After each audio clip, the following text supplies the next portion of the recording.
Hey everybody, I'm programmer Chris Metzler here. Welcome to the 21st edition of SF DocFest. We've been bringing kind of the most interesting, eclectic, and just cool documentaries from around the world for the last 21 years. At first, I was just a participant. The first year of SF DocFest was in an empty church down in Union Square, and over time now, we've expanded to be in person at the Roxy, and of course, with the pandemic, streaming here virtually. So as part of that, you just had a chance to see the really great film In the Bones, which is our centerpiece film. And I'm here to welcome directors, two co-directors, Jessica Anthony and Kelly Dwayne Vega. Hey guys. Hi, Chris. Hi, everybody. Hi, Chris. We're so excited and honored to be part of this festival. Well, most definitely, I've enjoyed both of your works over the years. And so when this one wound up at submission, of course, you're always just kind of curious, like, okay, well, what's this filmmaker up to next? And this is just a really interesting film. And I think also one that just really resonates with these times. So excited to have it as part of SF DocFest. I know many in the audience are probably, wondering, as both originally kind of Bay Area filmmakers, how you kind of decided that there was a story to tell, and this was kind of the rabbit hole you wanted to go down in regards to making this film. Jess, do you want to start that? So I'll kick it off and then Kelly, you take it away. So Kelly and I were working together on a voting rights doc back in 2016. And when the election happened in 2016, we sort of took a look around and tried to figure out what we wanted to focus on next. And we ended up really wanting to understand the large percentage, over 50% of white women who voted for Trump. And so decided to try and find a story that was set outside the coasts, and found a story.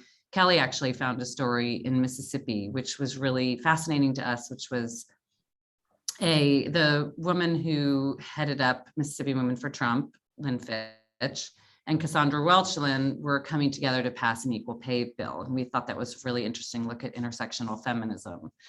And we went to Mississippi and spent about a year inside the legislature with a bunch of political operators, and really tried to understand what was going on there, and then started traveling around the state.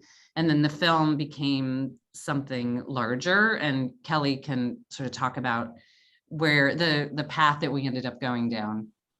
Yeah, I mean, I think that when we first came to Mississippi, we came with a really open mind, but there was like an obvious story with a 3-act structure that was, seemed like something we could follow, which was the equal pay bill. But the longer we were there, the less that seemed to map on to the experience that we were having. And we expanded our scope. Jessica and I both really wanted to push ourselves creatively and wanted to make something that that looked at the sort of the issue of the patriarchy and the issues of very heavily male-dominated state legislator. What does that mean in everyday women's lives?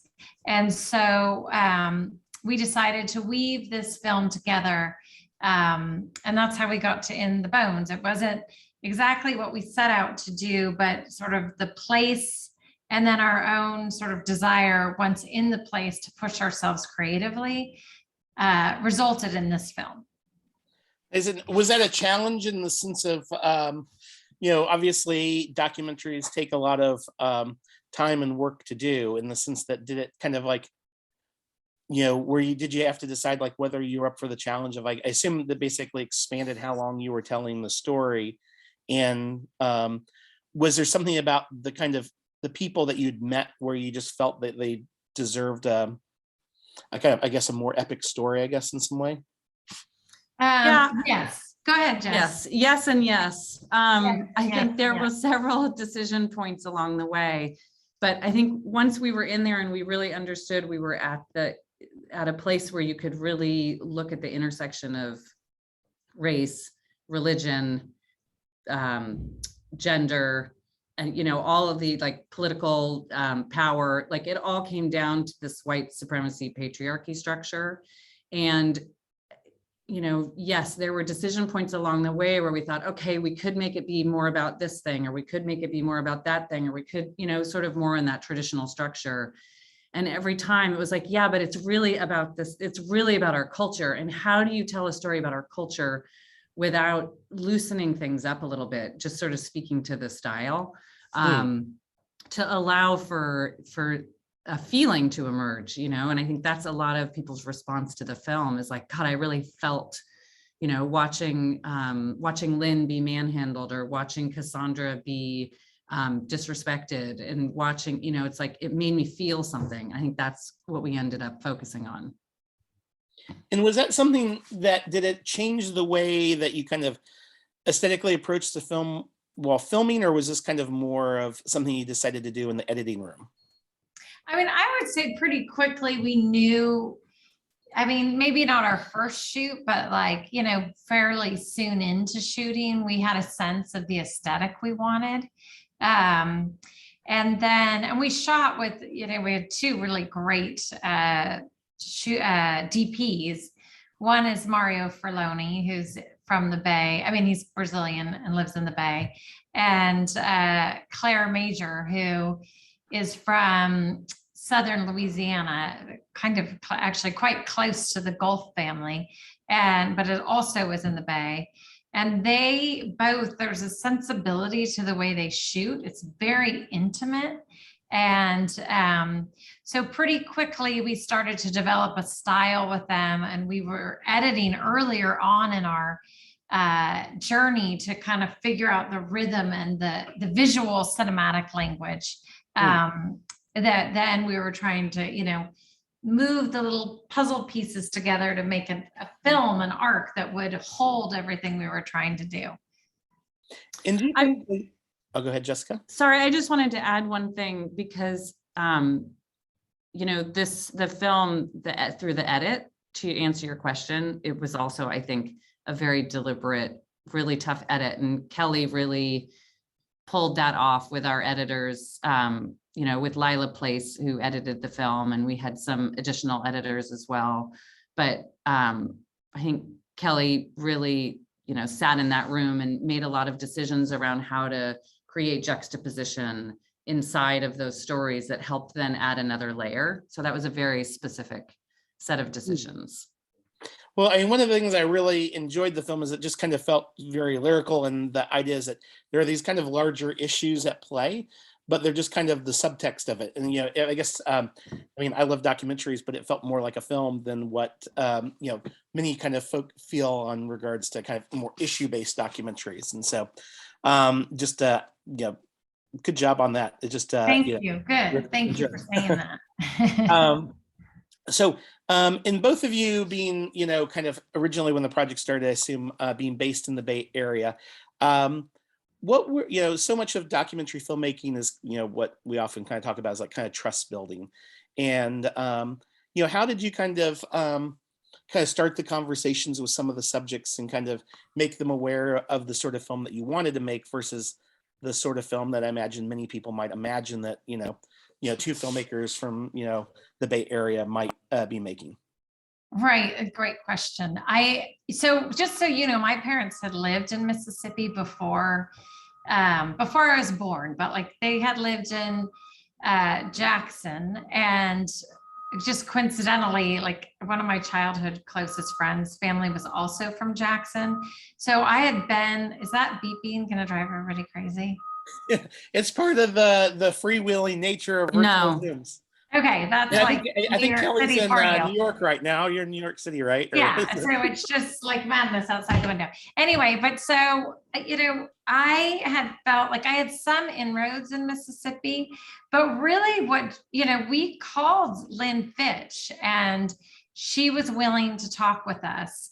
And once we got to Mississippi, Jessica and I really just like hit the ground talking to people. And I would say the first full year that we were there, and we went a lot, most of the time we were just talking off camera. We went to childcare centers, we went to football games, we went to beauty pageants. We went to, like we just like sat on, as Cassandra says, like sat on the front porch and drank the sweet tea and shared about who we were, shared about our own body of work, and that we were really, as women of, from the United States, like we have shared a shared identity, right? And as mothers and such. So we really were trying to be in conversation and build trust and build something that was authentic ultimately through a great deal of conversations, a ton of listening, but also a lot of sharing.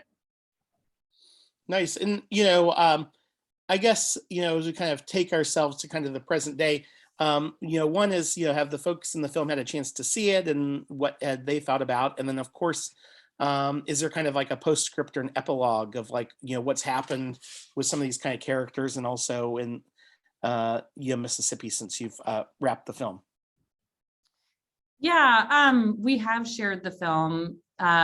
Cassandra has seen the film and Brynissa has seen the film. I think Brynissa's comment, it's really nerve-wracking, of course, because this is like how we know we've done a good job. I mean, you want your subjects to, your collaborators to be happy with how you portrayed their lives when they've let us in through a really intimate process. And certainly Brynissa, I mean, we were there while she was delivering her baby. Like they really let us in, and she was really proud of the film, which was great. Cassandra, the same. And we've been trying to have Pam see it. We've gone to the, internet access is a little tricky where she is. So we've gone to the mayor and he's going to show it to her. And in terms of updates, let's see, Kelly, what are our Roe v. updates? Wade. Roe v. Wade. At the end of the film, the big moment is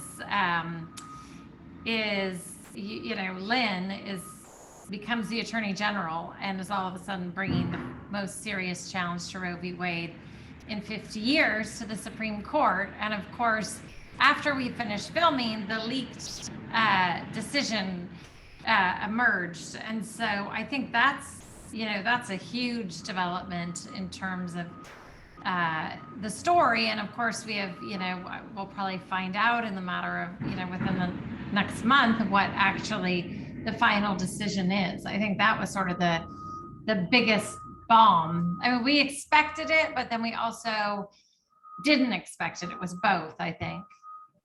I think that's a good way to capture it. Do you think, do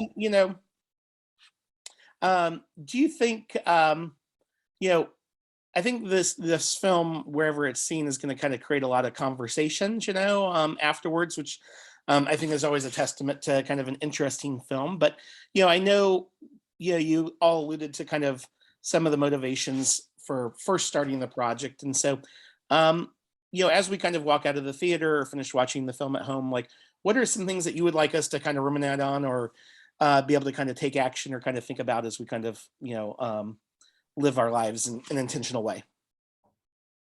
Yeah, I mean, my big takeaway just from the experience of being in Mississippi and all the people we met is that for me, when I think about the status of women and how to lift up women in this country, I think like I need to support, we need to support women doing the work like Cassandra, and that we're only as strong as the women in the South are. I think it's really important for us to think about supporting the movements down there.